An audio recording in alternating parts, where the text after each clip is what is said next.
Arsenal, no striker. If they don't get a striker in, should they just forget about the title this season?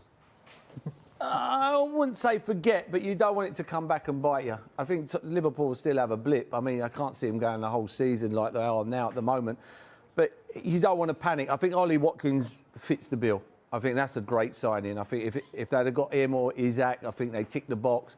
But you don't want to go in the market and go and buy someone for 30, 40 million pound that just fits the gap for now, and then all of a sudden at the end of the season you're stuck with that player. So I think if you can get a Watkins or someone like that who's going to produce for the next 3-4 years, I think he's a good sign. I still don't think that's finished yet. Okay. I don't. You know what Emery's just said. He's happy. I ain't sure. I don't think you need to say anything. I think there's more to come from that before Monday. Should Arsenal have acted earlier though? It's been a long while we've been saying they need a forward in. Yeah. I mean you got to weigh up and see. I think they probably. I'd be shocked if Arsenal didn't get him, because it's quite embarrassing if they go in for a bid for someone and then all of a sudden they don't get him, and he's, no disrespect, he's at Aston Villa and Arsenal are coming for you. So, and I don't mean that disrespectfully, but Arsenal are that next level for Ollie Watkins, and he supports them as a fan. So, for me, I'd be surprised. You can't just keep on rushing in and buying Tom, Dick, and Harry. You know what I mean? You've got to be precise in whoever you buy, and it's hard to go and play for Arsenal. You can't just go and buy someone from somewhere and go, right, you're playing for Arsenal. You know, we've seen that with Højlund. You know, it's hard to play for these big clubs. You're highlighted, you're under pressure from the word go. I think you get Watkins, he's played in this league, he's scored goals, he plays for England. It just fits, and he hits the ground running for the next 3 or 4 months and gives Arsenal an opportunity of winning the Premier League. Do you think it makes any difference that he's an Arsenal fan and he said that it was his dream one day to play for Arsenal and his hero was Thierry Henry? Does that come into it at all? Yeah, I would have thought so. I'd have thought so. I think being an Arsenal fan, I think that would help. And plus, you know, he's going to go and try and win the Premier League, so it will help. Would I be shocked if they did sell him? No, I wouldn't.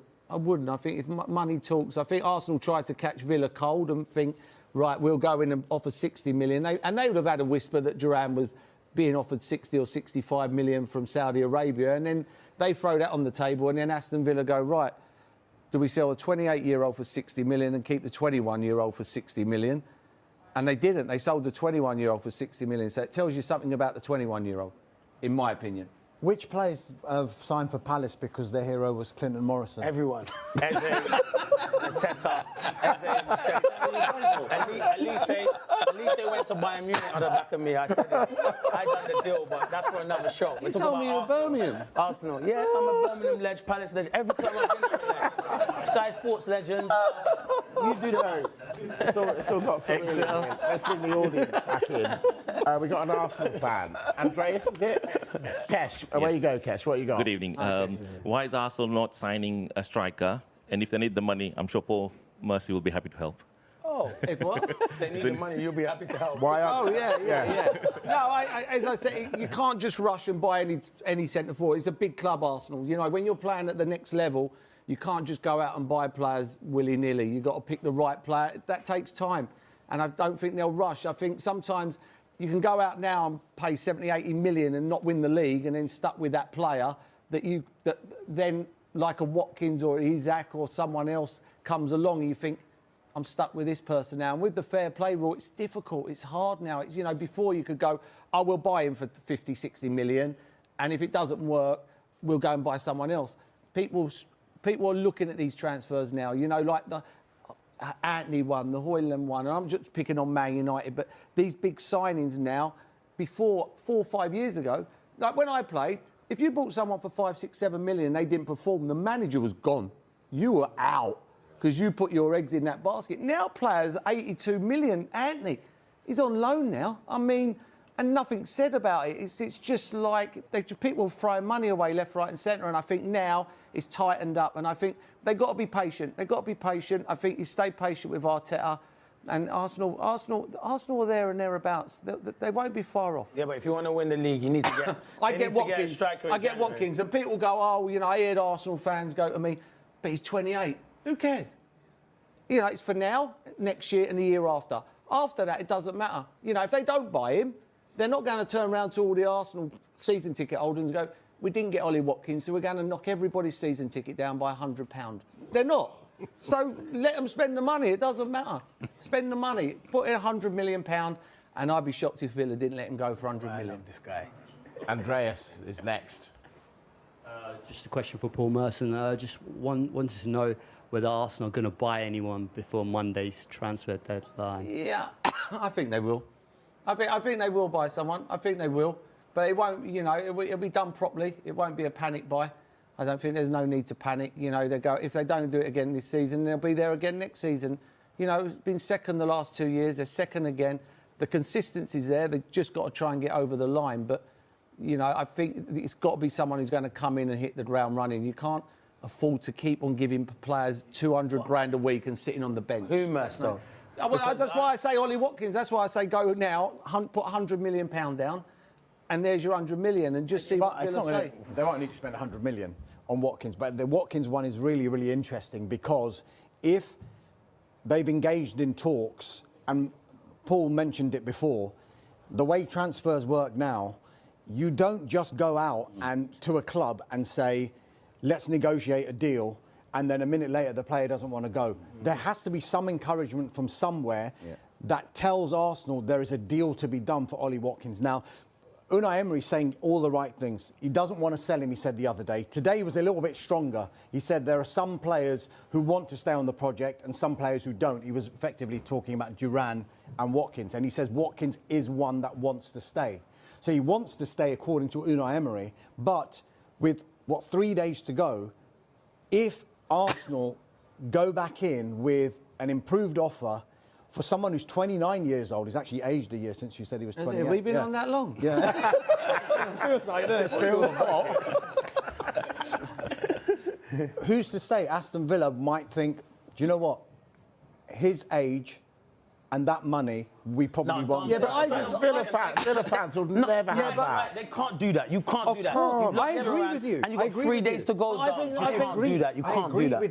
I think Arsenal have misunderstood the situation. I think they thought, if we go in for a bid and catch them now before the Duran deal's done, surely you sell a 29-year-old for the 60 million. Also, but there was one source that told us. There was one source that told us yesterday that Arsenal, the deal was proposed to Arsenal rather than the other way around. Yeah, but then again, they might have thought Duran wouldn't go, and then he's going to play for Villa's first team because Watkins would have gone, so he plays every week.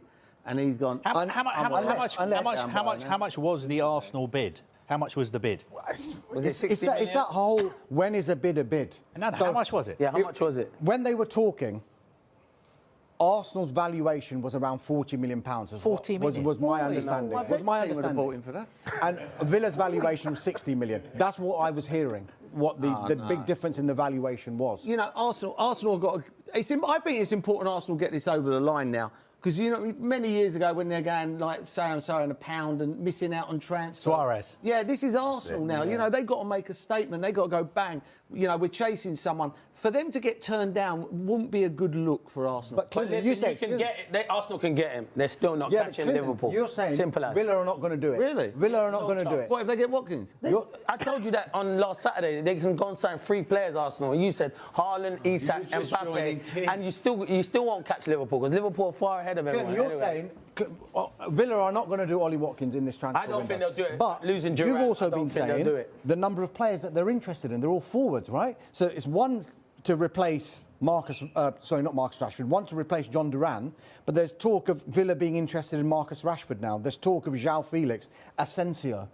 If they were to bring in 2 of those players... But they're not Watkins. They're not goals. They're not out and out. Felix are number 10s. Asensio, I've seen him loads of plays. He can play up front, but he's not Marco Asensio. He's not a centre forward. What Watkins does and why Arsenal won is the thing with Watkins, he runs in behind and stretches defenders. You want defenders don't like running to their goal, and he scores goals. Hard working centre forward. That's not them 2 players are not, and there's not there's not a lot of space. So, but he does work hard and he scores goals. You've got Odegaard and players like that impresses from the front. He's a different player and.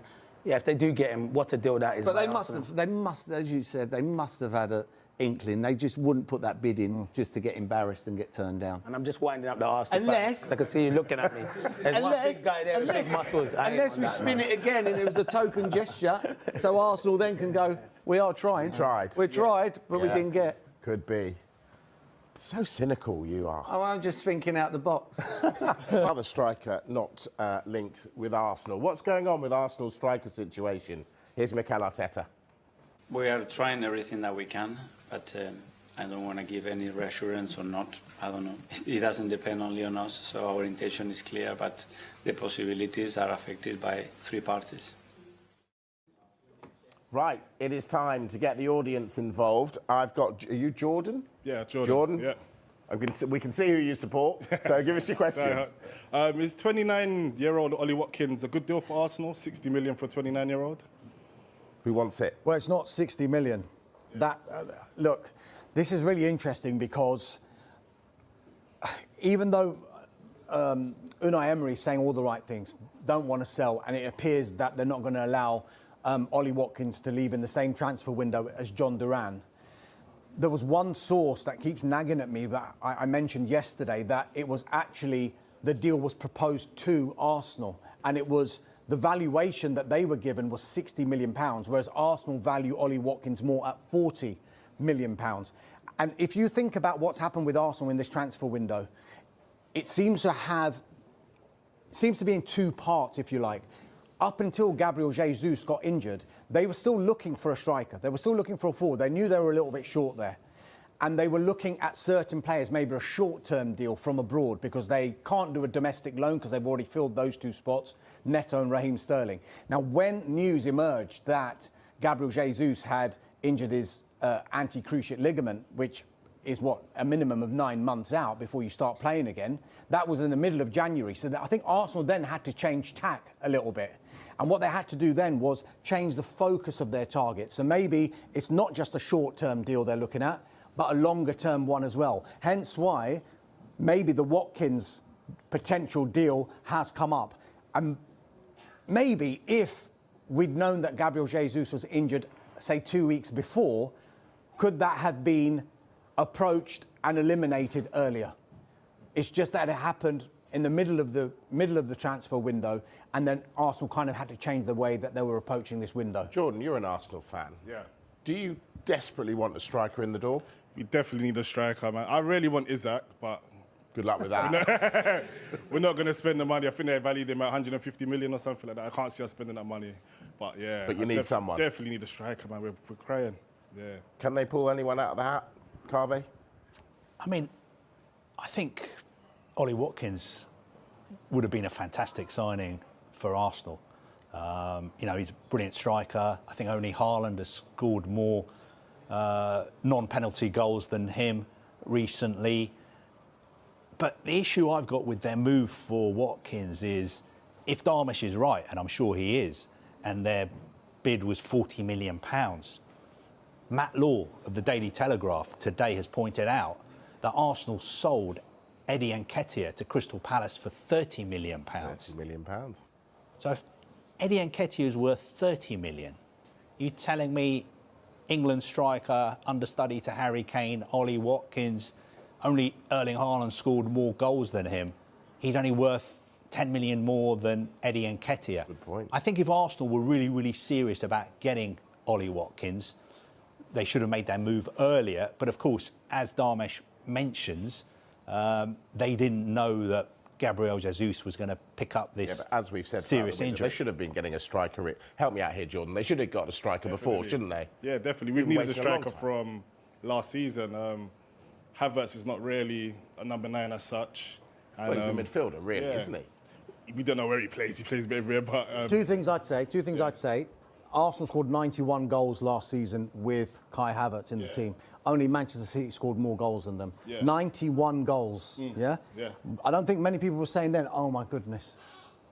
What's going on? Havertz did step up a bit, but the whole team contributed goals. Of course, and so that's why I'm saying Arsenal, when they go into a window and they go into a transfer and they want to bring in a striker, they've got to make sure it's the right fit of striker as well.